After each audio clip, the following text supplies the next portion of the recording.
बोल रहे हैं तो आपको सेवा क्या करनी है, क्यों करी आपने? इसका मतलब भारतीय जनता पार्टी की मानवता खत्म हो गई है। एक तरफ मौत हो रही थी, एक तरफ लोग बीमार हो रहे थे, तो उनकी व्यवस्था वो तो नहीं कर पाए। मैं लगा हुआ था लगातार, मैं मरने को तैयार हुआ था, परंतु अब वो बोल रहे हैं कि आपने सेवा क्यों करी।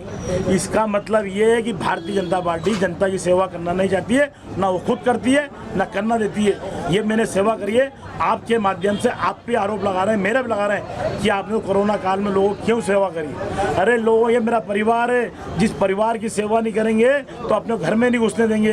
जिस घर के लोगों ने आपको मुखिया बनाया, आप उनकी नहीं सेवा करोगे तो जिंदगी के अंदर घर में लेने लायक नहीं होंगे। जो घर का नहीं हुआ वो जिंदगी कभी नहीं घुस सकता। मैंने तो अपने परिवार के लिए करी है और आप मना कर रहे हैं। ये तो ऊपर वाला भगवान देख रहा है और नीचे वाली जनता भगवान ने, उनने भी देखा है कि मैंने क्या करा है। तो समाज के लिए करा है, मैंने अपने परिवार के लिए करा है, मैंने कोई पार्टी के लिए नहीं करा, ना कांग्रेस पार्टी के लिए करा है, ना बीजेपी पार्टी के लिए। मैंने इंदौर का परिवार, तो इंदौर के नहीं आसपास के हर परिवार की मदद करिए, भले वो जैसे के माध्यम से हो या संतान के माध्यम से हो, करी तो है ना। अरे आपने कोई चीटी उंगली भी नहीं कटाई कहीं जाके। आप तो बर्थडे मना रहे थे, 2-2 घंटे जब ये शुरू की उसमें लाखों हजारों जान चली गई। उसके जवाबदार कौन है? इंदौर के अंदर इतनी मौत कोई, उसके जिम्मेदार कौन है? इंदौर में अस्पताल नहीं, उसके जिम्मेदार कौन है? ये हर बात का आप जवाब दे। हिंदुस्तान का एक भी जनप्रतिनिधि जवाब दे देगा तो मैं जो बोलो हारने तैयार हूँ। और भारतीय जनता पार्टी से मुझे ऐसी उम्मीद नहीं थी जो मेरे पे आरोप लगा रहे। आरोप लगाने से पहले इंदौर की जनता को देख लेते, जिनने आपको पलकों पर उठाया था, पलकों पर उठा के रखा, लाखों वोटों से जिताया, संसद बनाया, महापौर बनाया, विधायक संसद मुख्यमंत्री बनाया, और आज अब जनता के लिए ऐसा बोल रहे हैं। जनता ये सहन नहीं करेगी, इसका जवाब जनता कल देगी आपको। कि उदयपुर की घटना में भारतीय जनता पार्टी के लोगों की संलग्नता पाई गई। जहाँ तक प्रश्न है, ऐसा कोई कृत्य करे वो किसी पार्टी का नहीं होता, वो आतंकवादी है। हमने हर वक्त ऊपर से लेके नीचे तक ऐसे लोगों को फांसी होना चाहिए। कांग्रेस पार्टी हमेशा से विश्वास है सर्वधर्म संभाव में, न जात में न पात में मोहर लगेगी हाथ में। क्यों नारा दिया? इसलिए कि ये जातियों की पार्टी नहीं है, ये एक संप्रदाय की पार्टी नहीं है, ये सबकी पार्टी है, प्यार की पार्टी है, मोहब्बत की पार्टी है। तो इस तरह का वातावरण बना के लोगों को भ्रमित करना, भारतीय जनता पार्टी के लोग कृत्य करें और कांग्रेस दोषी, भारतीय जनता पार्टी के लोग इस तरह के व्यवहार कराए, विजुअल फोटो मीडिया सब आया ना, ये सब बातें इस बात का घोतक है कि सारे षड्यंत्र के पीछे भारतीय जनता पार्टी ही क्यों रहती है। नफरत आई और भारतीय जनता पार्टी साथ क्यों आती है? घृणा आई और भारतीय जनता पार्टी साथ क्यों आती है? एक जैसा व्यवहार क्यों? ये प्रश्न देश के सामने है। इंदौर शहर की जनता समझदार है। उदयपुर की घटना के हत्यारों को फांसी होना चाहिए, कांग्रेस पार्टी की मांग है। और जिन भारतीय जनता पार्टी के साथियों के साथ फोटो है उनकी भी जांच होनी चाहिए। इंदौर शहर कैसा शहर है? एक तरफ इंदौर शहर के परिवारजनों को कथा के नाम पर, भारतीय जनता पार्टी के चंदे के नाम पर, सदस्यता के चंदे के नाम पर हमेशा लूटा गया।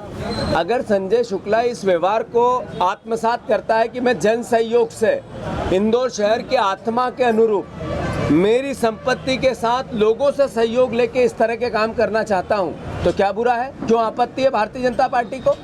अगर भारतीय जनता पार्टी के लोग कहते हैं संजय शुक्ला की संपत्ति तो इतनी है, काम इतने का है, संजय शुक्ला के वर्डिंग को बिना सुने बिना समझे भारतीय जनता पार्टी के लोगों के मन में डर कैसा?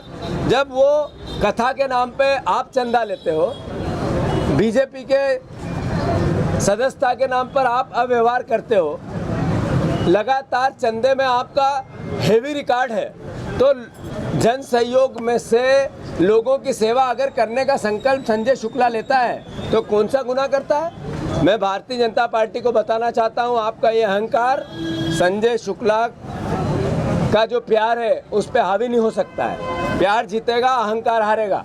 उदयपुर और महाराष्ट्र की घटना कि ये तो सच है, ये पूरा तंत्र नगर निगम का भारतीय जनता पार्टी के सहयोग में खड़ा हो गया है। ये भी सच है कि सरकार सरकारी तंत्र पे चुनाव लड़कर जीत हासिल करना चाहती है। तो कई उदाहरण हैं इसके। विषय ये नहीं है, विषय ये है कि आज जैसा संजय शुक्ला जी ने अनुरोध किया कि वो लोग विचार करें नहीं करें जिनके कोविड में परिजन मर गए, कि भारतीय जनता पार्टी के लिए दोषी है या नहीं है। वो लोग जिन्होंने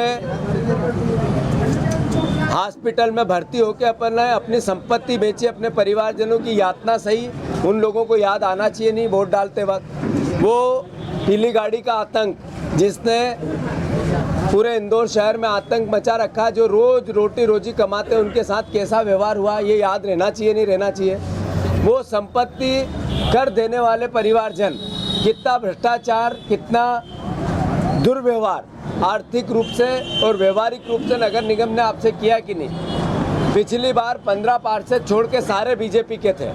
जिन लोगों ने नए मकान बनाए उन मकानों पे चिट्ठी पत्री और जो दरोगा होता है वो गया कि नहीं गया। अगर गया और पैसे लिए तो फिर आपको विचार करना चाहिए कि नहीं करना चाहिए।